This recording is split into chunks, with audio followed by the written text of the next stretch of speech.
heartily, for the table is laden bountifully. Today we continue with our feast at Montpelier, the home of James and Dolley Madison. Parties at the Madison home were no ordinary affair, and you can say the same about our featured recipes. Virginia ham and oysters, roast pheasant, cornmeal stuffing, peas à la Francaise, and you haven't had ice cream until you have tasted Dolley's French vanilla ice cream with peaches and raspberry sauce, a true taste of history.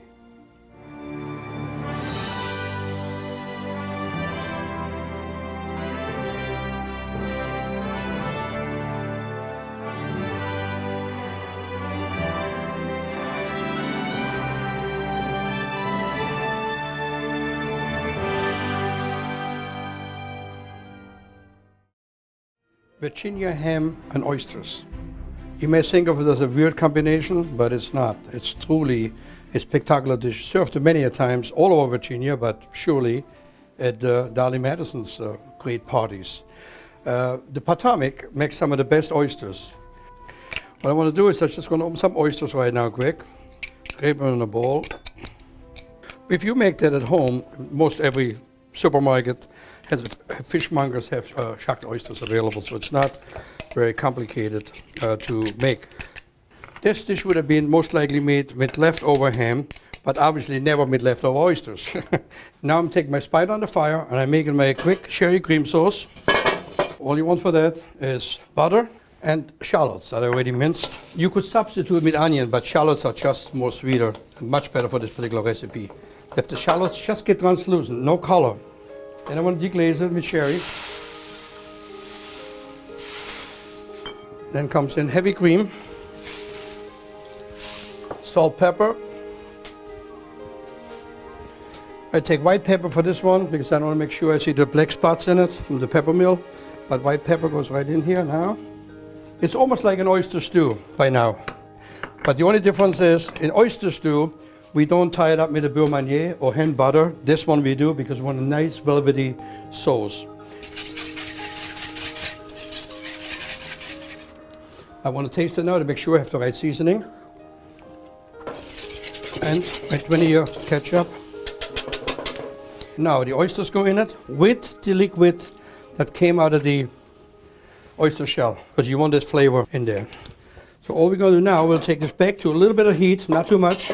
The trick is the oysters will have to be slightly cooked. Actually, if you poach them, they just curl.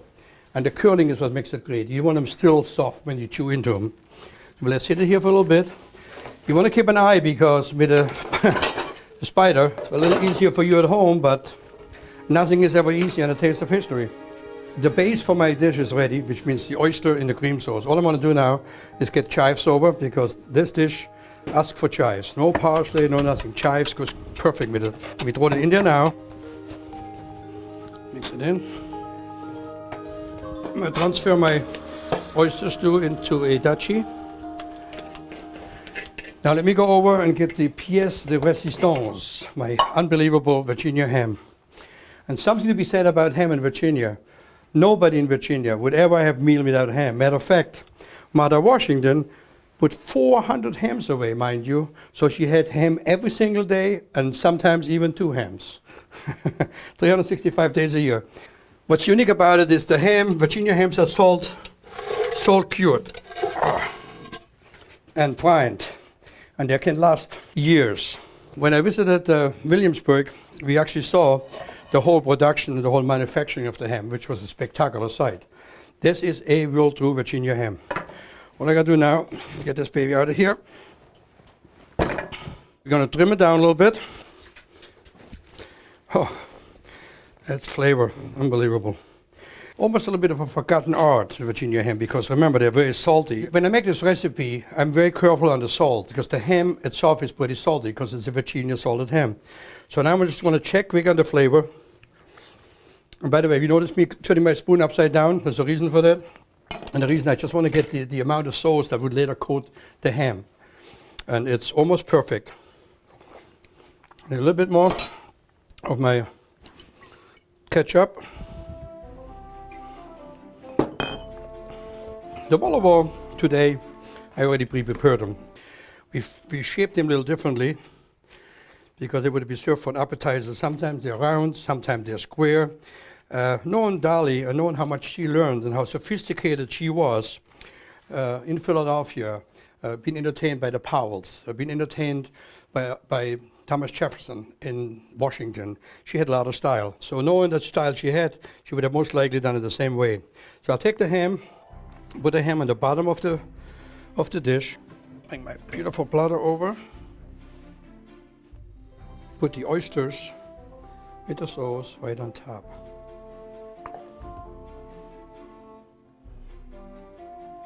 Nothing more has to be added to this. This would be as of many dishes, but could also be served as a first dish. Voila, here you go. Virginia ham, Potomac oysters in a beautiful sauce. So Dolley Madison, by the way, and so 18th century. Today in the Taste of History. Dolley Madison's story started on a difficult note. She married a successful lawyer in Philadelphia, John Todd, and together they had 2 young sons. During the fateful summer of 1793, as the yellow fever outbreak struck the city, many did not survive. This is the law office of John Todd. He sent his wife Dolley and their 2 young sons out to the country for safety, but he and his law clerk stayed here to work because many people were desperate to write their wills. They were afraid they were going to die the next day. Many of them did. Both her husband John and Dolley's younger son William died of yellow fever. I had given birth to my son only weeks before. I was still ill from the experience, and to lose my son and my husband on the same day was more than I could bear. Dolley became a widow at the tender age of 25, but not for long. She caught the eye of no less than Aaron Burr, who told his Princeton College friend James Madison about her. He had been staying at the home of Dolley Payne Todd's mother, who was running a boarding house at the time. And he was boarding there. He formally introduced me to Dolley Payne Todd. Within a year of losing her husband, Dolley was married to the much older James Madison.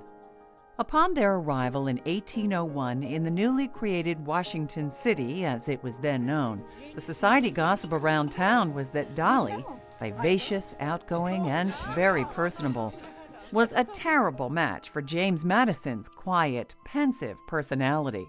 They were wrong.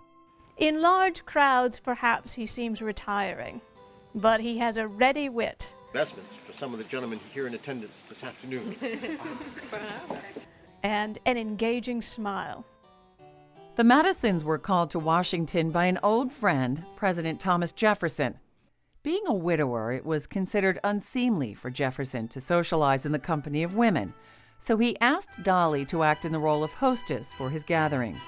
She thrived at it, and Jefferson discovered he had a most effective political weapon in Dolley. Dolley combined a rare ability to keep her guests enthralled with conversation, while at the same time forgetting why they had disagreed with her husband. I thought that it was most important to introduce entertainment and sociability into Washington, D.C. They needed to be brought together.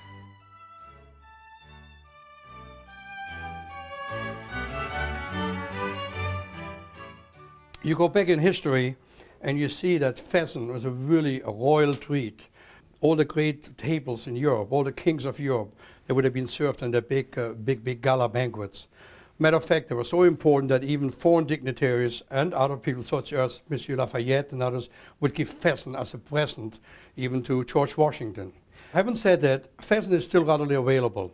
Don't ever think of them as a chicken. They might look like a chicken, but the flavor of a pheasant is 10 times more intense, better, just nice. What I'm making today, though, in tribute of Dolley Madison, is I'm doing a southern kind of a recipe.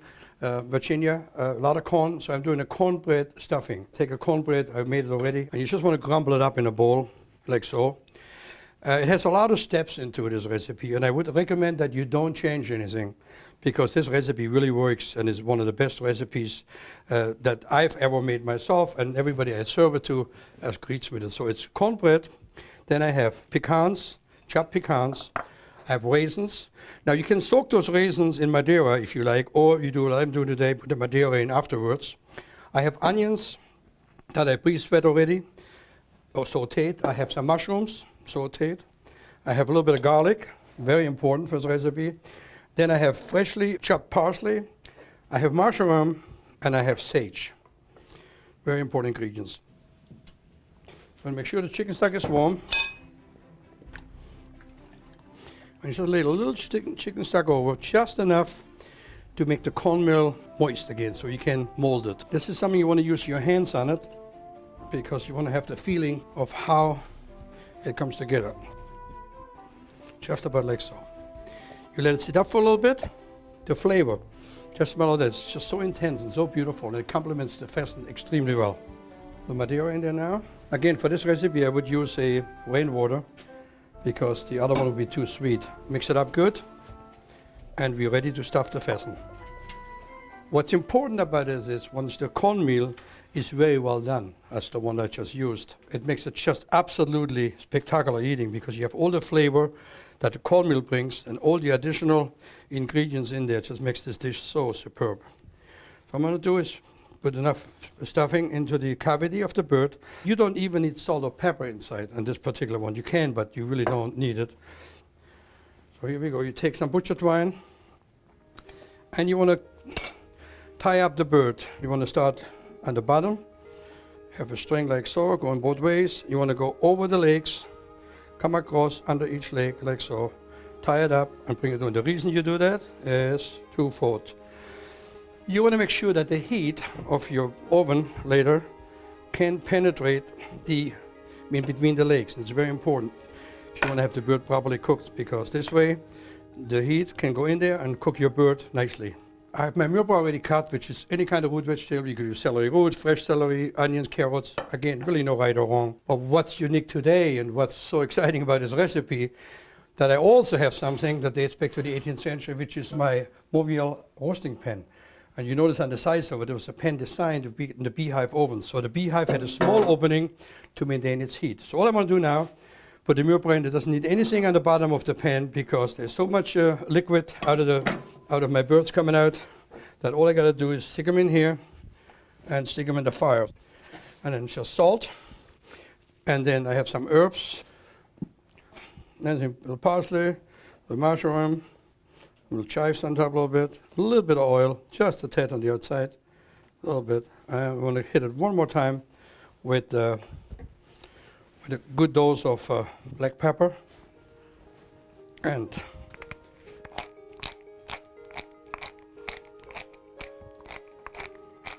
very generous on that.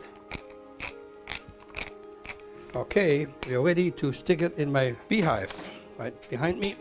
Oh yeah, beautiful. Whew. Nice and hot in there.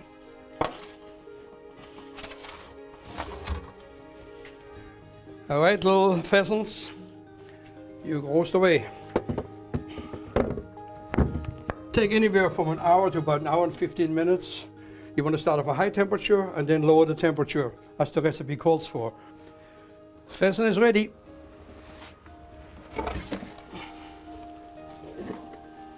Oh, that's a work of art. Absolutely gorgeous. Well, this baby's out of here. All I'm going to do is I'm going to take off the string that I made earlier to hold the bird together. And then I'm making what we call pan gravy. I'm going to add some red wine in here. A good amount of Madeira, a little extra flavor. It goes under fire real quick. Just needs literally a couple of minutes of that. I'm going to do one taste, making sure that the pan gravy is perfect for my... Oh yeah, you get all the flavor and the goodness coming straight through. Spectacular. Ready to go. Ladle the sauce and the melba right over the pheasant. I'm going to garnish this with a little bit of thyme, which would be the perfect herb to go along with it. Here's my roasted pheasant, stuffed with cornmeal stuffing, something that Dolley Madison would have served many times in Montpelier.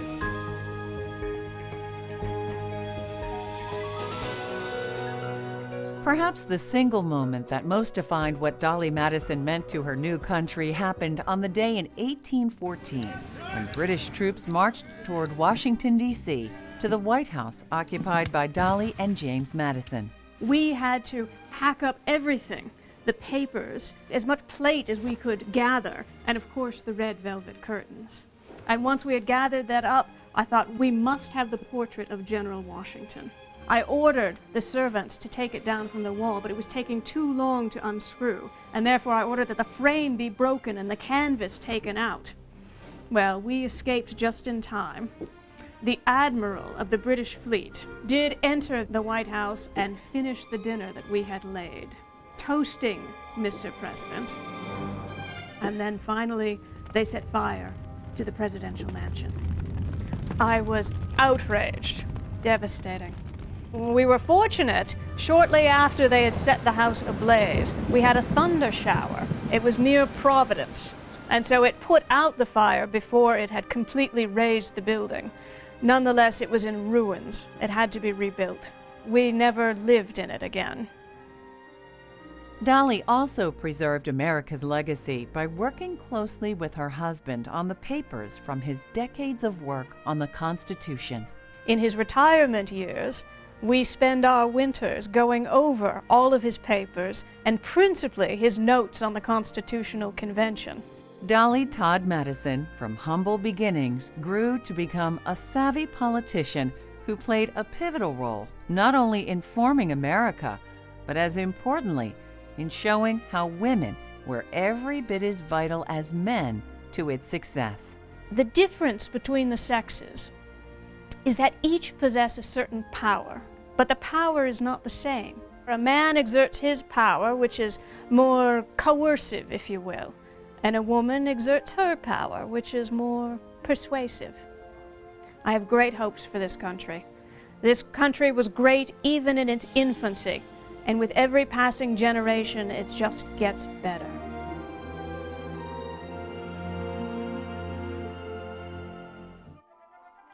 When I decided to make the pheasant today, I had to figure out what kind of vegetable would I serve with it, and I couldn't think of anything better than peas à la Francaise, which really means peas the French way. Believe it or not, this recipe was first documented in 1745 by Hannah Glaser, and many times served in Monticello. Matter of fact, Thomas Jefferson wrote his hand notes on it for his chefs, Hemmings and others, Ray Fawcett, how to make it the way he liked it. He was also a fanatic about peas. He had 27 different varieties of peas growing in Monticello, and actually a lot of them still grow there today. What you want to do for this is real simple. You need your fresh peas, hot pot, butter, onions chopped, pearl onions or baby onions, the peas that I already shelled before. Many times I make this recipe, people say, gosh, we didn't know peas came like that. Well, this is what they look like before they get shelled. Now I want to put a little bit of white wine in there, just to deglaze it. A little bit of heavy cream. And then comes the flavoring that she wrote right in the recipe. This is the ketchup. A little bit of ketchup in there, which is a sauce designed to get everything, make it taste good in the end. Put it back on the fire. While this is back on the fire, later I come back to check on salt and pepper. So the romaine lettuce will be chopped in a julienne. We're going to chop this up really fine. Just quick chop with the lettuce right into the peas and onion mixture. Stir it up for a bit, just really quick. Remember, it doesn't take much time at all. Now, sometimes you can just take a little bit of beurre Meunier and melt it under your stock. You don't really have to if you want to stay away from it. Are you ready to serve it up? Peas à la Francaise in honor of Dolley Madison. And a taste of history, sometimes I get a special treat. This is one of them. Make an ice cream for Dolley Madison. Yum.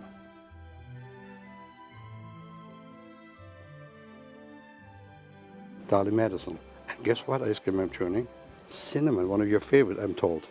I'm afraid you've been misinformed. My favorite ice cream is oyster. I'm sure you're going to love that cinnamon ice cream that is made with the bark from cinnamon trees from Barbados that George Washington himself brought back. After all the efforts that Mr. Washington and you have put into this ice cream, I am sure that it's going to be delicious. Would you like to try the ice cream now? Absolutely. All right, I'll give it one more churn. Now, I want to explain to you quick something. This device I have here is obviously not of the 18th century. It's more modern. The philosophy and the principle, however, are the same, and the recipe is exactly from the 18th century. We have the world's finest home-churned cinnamon ice cream that money can buy. Oh, that is delicious. I was not born with a silver spoon in my mouth, but I got here as soon as I could. Dolly, during the presidency of your husband, you organized those, you call them drawing room parties, and the rest of the world called them squeeze parties. And it's obvious to me, as a hostess as great as you, everybody wants to come to your parties. That's why they call them squeezes, because one needed to squeeze oneself into the room. You brought the same philosophy over here when you retired and came to Montpelier, because from all accounts, there was plenty of partying going on. Sometimes people were invited, but just as often people simply came, often people we didn't even know. The early 18th century party caution. Well, they were always made welcome, and you're more welcome than many. Thank you.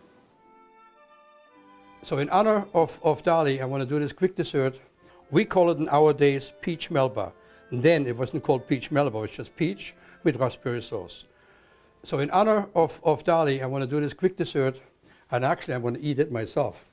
All right, here we go. I have ice cream, same recipe from the last time that we churned, hand churned, with ice cream in a bowl. You can see French vanilla ice cream is slightly discolored because it has the part of the vanilla bean in it. Here we go. Then, delicious. I'm going to just put a couple of peaches on top. Remember, her neighbor, Thomas Jefferson, was another absolute fanatic about peaches. He grew 20, 30 different kinds of peaches in his estate. A little bit of raspberry sauce on top, just like so. Raspberry sauce on top. And then I have some whipped cream. That's just finished whipping nicely. Soft pick. I have some almonds that I already toasted. Put some almonds over. On top of that, she would have served it with a Florentine, which is an almond cluster with chocolate, which is absolutely spectacular for this recipe as well. Goes right like so in it. And when I told you earlier I was going to eat this dish myself, I wasn't really kidding. So Dolly, you are a great hostess. I really enjoyed my time with you, and I enjoyed this great dessert, and I will eat it in your honor. Oh, you guys know what you were doing.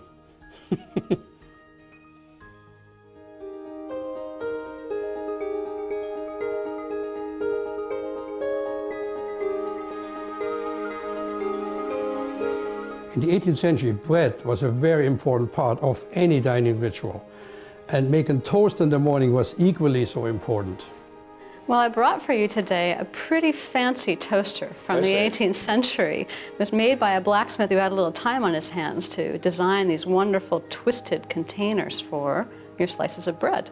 And as you can see, it's designed with a rivet right in the center so it can spin. Can spin very Why heated. is that important? It's important because if you had a fire here and your toast in here and it's nice and brown over here, however the boss of the house wanted it or the lady of the house wanted it, then you can just turn it around and get the other side. Just imagine how nice the toast looks after toast in here, because you have the rivet on each side of the salilan. How beautiful is that?